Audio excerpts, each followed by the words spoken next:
Dans une précédente vidéo, je présentais l'usage de LangChain avec mon magnifique PC qui mettait plus de 80 secondes pour faire une réponse sur un document. Sur le coup, j'ai un peu cherché qu'est-ce qui aurait pu améliorer le truc et je me suis rendu compte qu'en fait, on pouvait utiliser un CUDA et donc potentiellement ma carte graphique en fait sur mon ordinateur. Et bref, donc j'ai suivi la documentation. En fait, il faut juste utiliser cette commande là lorsqu'on installe notre paquet lama-cpp. Et il s'avère qu'une fois qu'on fait ça, on va voir que l'ordinateur va charger dans le GPU le modèle.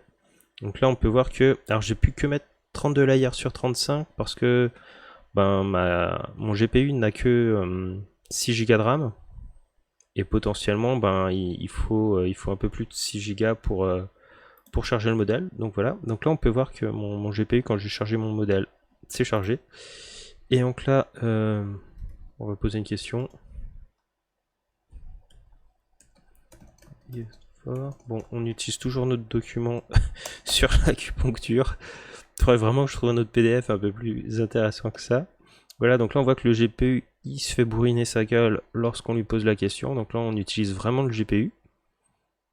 Et alors potentiellement donc ça met un peu moins de temps. Avant on était dans les 80 secondes pour répondre à ce genre de questions. Maintenant alors ça oscille entre 20 et 40 secondes. Bon, on est 2 à 4 fois plus rapide, ça dépend du type de question, de la longueur des questions en fait, parce que techniquement il faut que l'IA comprenne la question pour ensuite analyser les documents qui lui sont donnés et donner la réponse. Donc en soi, si la question est longue, il y a des sens différents potentiellement, voilà. Donc là on peut voir que ça a mis 46 secondes, donc là on est quand même sur les 80 secondes qu'on pouvait avoir avant, c'est quand même impressionnant. Alors, on va justement l'exécuter sans, juste pour faire le test. Donc voilà, ça va être juste super chiant. Voilà. Donc là, on va pas utiliser le GPU. Et oui, j'ai remarqué aussi que, en fait, si on utilise trop de CPU, en fait, faut utiliser le CPU et non le nombre de threads. Parce que potentiellement, mon PC, il a 12 threads, mais il a que 6 CPU, il me semble. Ce qui fait que je peux pas tout utiliser. Enfin, faut pas que je mette 12, il faut que je mette 6. Bref, donc là, on remet la même question. What? 36 is used for. Donc là d'ailleurs ce qui est amusant c'est que faut savoir que le document que je lui ai donné est en français.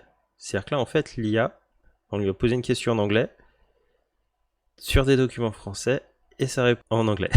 Voilà, je sais pas, je trouve ça super drôle. En tout cas c'est capable de comprendre les documents. Et globalement bon la réponse était c'est dans le document donc ça me va. Donc là on peut voir que l'ordinateur a mis 164 secondes, enfin l'ordinateur, l'IA a mis 164 secondes en fait pour générer la réponse. Donc voilà, le GPU c'est vraiment très très intéressant. Bon, je pense que on n'en doutait pas, mais voilà, en tout cas, ça peut valoir le coup d'activer ça. Et voilà, alors bon, simple exemple, hein, si j'utilise 100% de la capacité d'offloading, on va voir qu'au chargement, je vais planter. Allez, on y va. Donc là, on peut voir que boum. Ah non, alors donc là on voit qu'on est à 35-35, donc là je suis juste à la limite, il me semble, en termes de mémoire. Le problème c'est que quand je vais poser ma question, il va consommer plus de mémoire. Donc là on fait what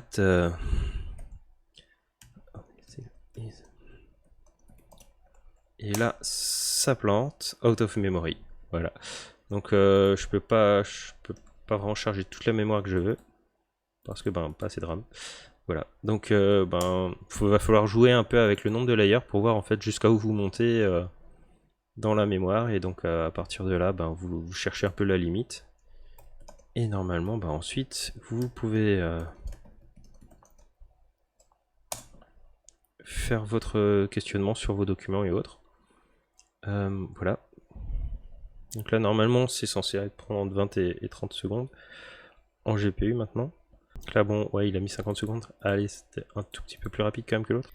Et voilà, donc je vous ai montré à peu près tout ce que je voulais. Et sinon, je me suis aussi amusé donc sur mon Mac à voir combien de temps ça prenait. Il s'avère que voilà, si vous vous posiez la question qu'est-ce qui est le plus rapide entre donc un i7 9750 de 2,6 GHz versus donc un MacBook Pro M2.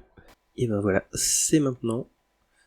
Alors, donc l'idée ça a été d'exécuter le logiciel. Donc là pour le coup, je suis à 100% du GPU layers que je peux avoir.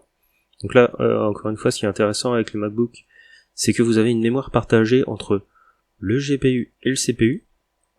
Donc là, l'idée, c'est que je vais réutiliser la même question. Donc on peut voir qu'en tout, ce modèle pouvait prendre jusqu'à 11 Go de RAM. Donc clairement, c'est pas avec ma GTX 60 que je vais pouvoir faire ça. On peut voir qu'ici, je vais bouffer, pareil que sur mon autre PC, je vais être donc à 6 threads, donc à 600% de mes CPU, à l'exécution. Et donc globalement, on peut voir que ça va être beaucoup plus rapide.